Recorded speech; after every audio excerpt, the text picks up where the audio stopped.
Hi, I'm Phyllis. My website is southernfrugal.com. Tonight, this is going to be a dessert that I'm going to make because we had a meal today with chicken, a salad, potato salad, and a Kaiser roll, and I think that was it. So we really didn't have any dessert today.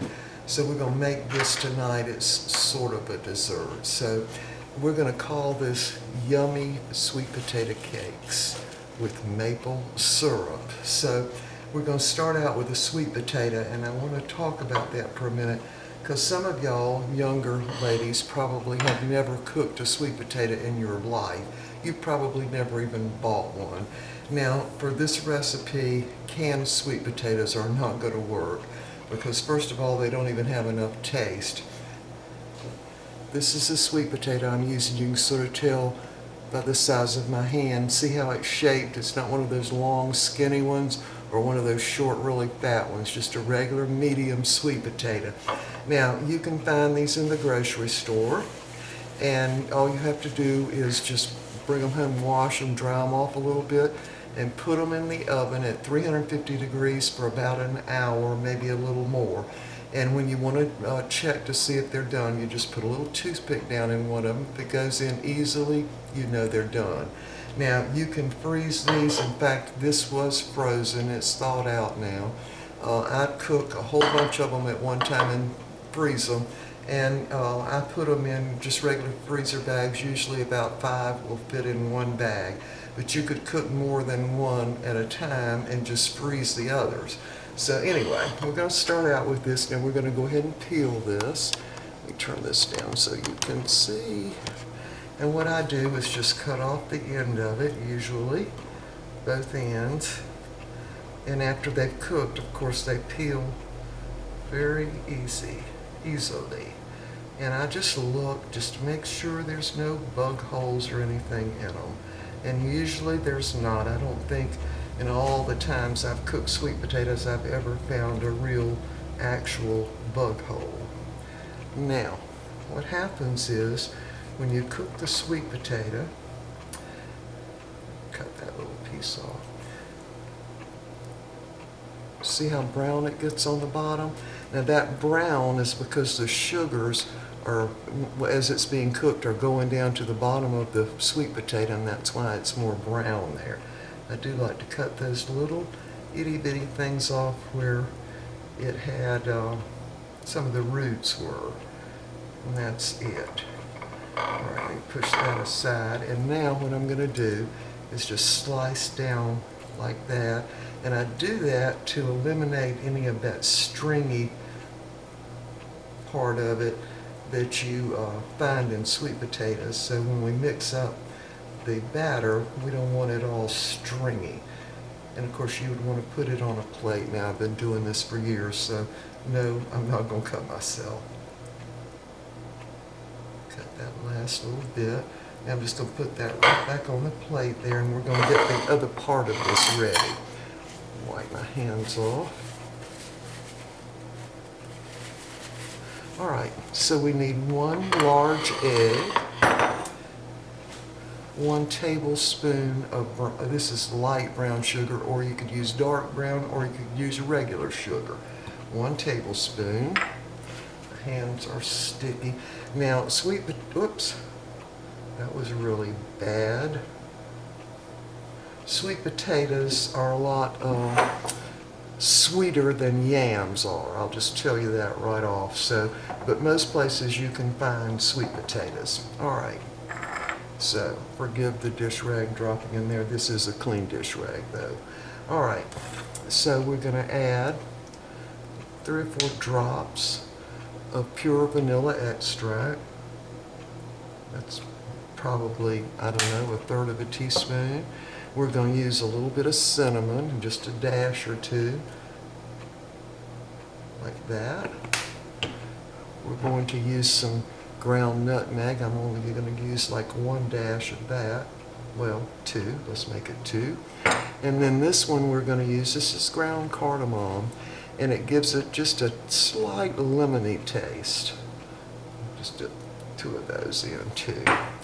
Now we're going to mix this up. We're just going to beat this with a whisk.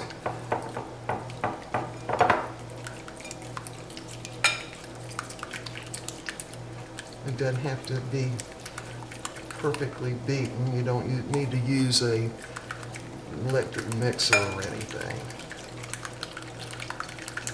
Alright, so I'm going to go ahead and put some butter in my skillets. I've got 2 skillets here because I'm going to fix probably 6 small pancakes. So we'll put about a tablespoon or so in each skillet. And we'll turn my burners on to a little medium. Let that melt. Actually, I'm going to do a little more butter in there.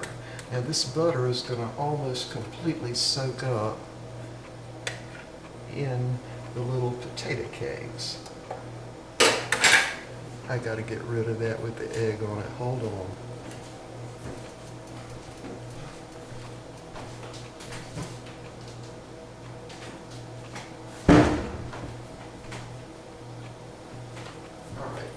We're back with a fresh, clean dish rag.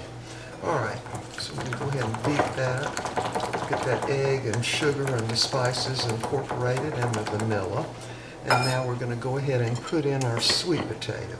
Now, when you make sweet potatoes, you retain a lot more of the potassium in the sweet potato if you bake it. Now, if you boil them, some of that potassium is going to come out in the water, even though they're much prettier when they're boiled.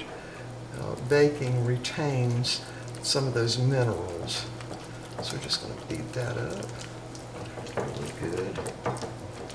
You see now when I cut the little strips, because otherwise it would be stringy.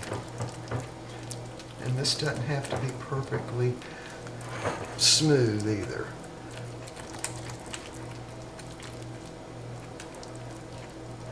Alright, I got my butter melting. You'll see that skillet right there.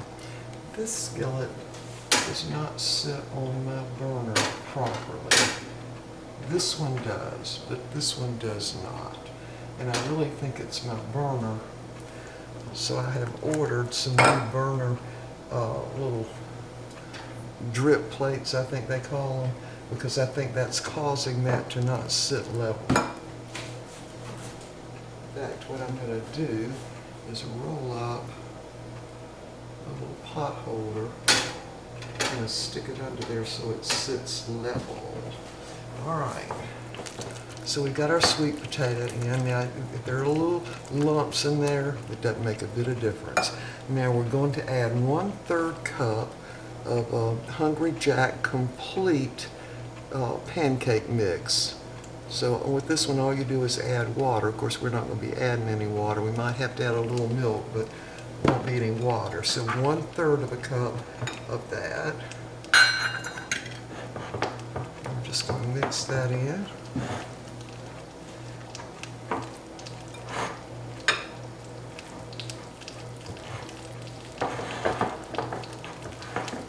Like that. You don't need to worry about it if it's some flour in there and whatever. You don't even have to be worried about it. All right, I'm going to turn that burner down because I got it up just a little bit too high. Get that butter all around in there. Same with this one. I've got my burner on medium. So we can cook these. We're actually going to make 6 of them. Make sure my burner is both on medium. And so we're going to use a large tablespoon. Let's see if I can get y'all a little closer, maybe. About that right there. All right. So the mixing of this is pretty simple. Don't worry about lumps or anything like that. So we are now going to divide this in half, just kind of eyeballing it.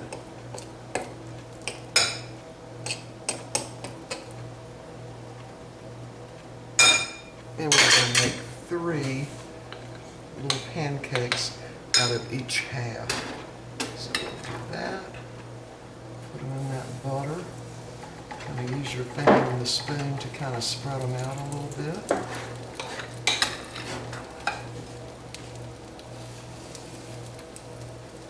have to use your finger to get them off. We're going to have one larger one. And that one is going to go on the bottom when we put them on the plates. Alright, so do the same with this one. Now that butter is going to be somewhat clarified, and you're going to have a stronger buttery taste. Spread them out. And we're going to do one larger one here too.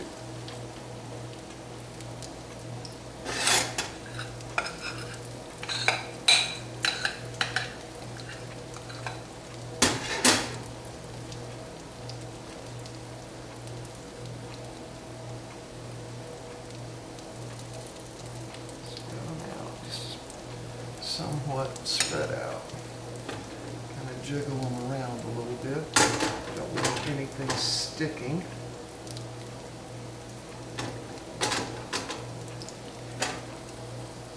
Yeah, they're all fine. So we're just going to let them cook. They're probably going to have to cook roughly 10 minutes on each side.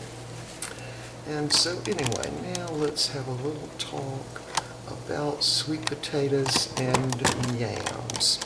Now, when I first started making videos, I was making something with sweet potatoes, and this lady wrote in and said, "Those are yams, they're not sweet potatoes." Well, they were sweet potatoes, y'all. And do know that sweet potatoes have to grow in a warmer climate.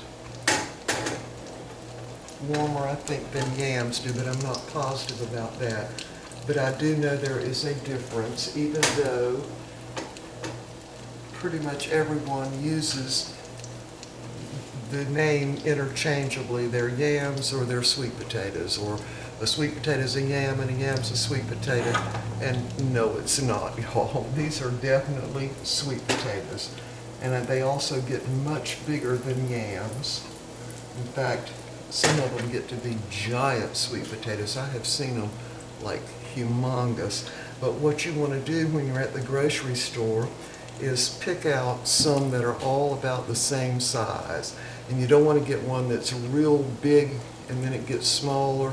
You just want to get one that's like the one I just showed you, that's kind of a uniform size, and get them all as close to the same size as you can. Don't get one of those long, skinny ones, because that'll get done before the rest of them do. And they're very easy to freeze. All you have to do is bake them and take them out and let them cool, and they can go right in the freezer. And you can use them to, what we do frequently is I get one big one out and just cut it in half and thaw it out in the microwave and put butter and cinnamon or whatever on it. And that can be part of one of the vegetables for a meal or act as a dessert. All right, so my butter is getting a little brown in this skillet. So what I'm going to do is switch burners. Just like that. Now I see this pan sits evenly on this burner. And this one's cocked up again, so that way I know it's actually the drip pan under the coils. This is what's causing that. But I have ordered more drip pans for, this is a Whirlpool cooktop, that are guaranteed to fit, so I'll have a level burner from now on. Alright, so y'all, we're going to continue to let these cook, and we'll flip them over in a few minutes, and we'll show you what they look like when they're flipped over, and we'll be back when we're starting to eat them. Alright, well, these are all done now, and we are ready to eat. We've already got our glasses of tea in the den, and we are going to watch some news here in a few minutes. We're going to use organic pure maple syrup for this. Now you could use honey, but y'all just going to have to trust me, the maple syrup makes these fantastic, okay? And you don't have to use much. So we're going to put the biggest one on the bottom. Just kind of stand them up like that.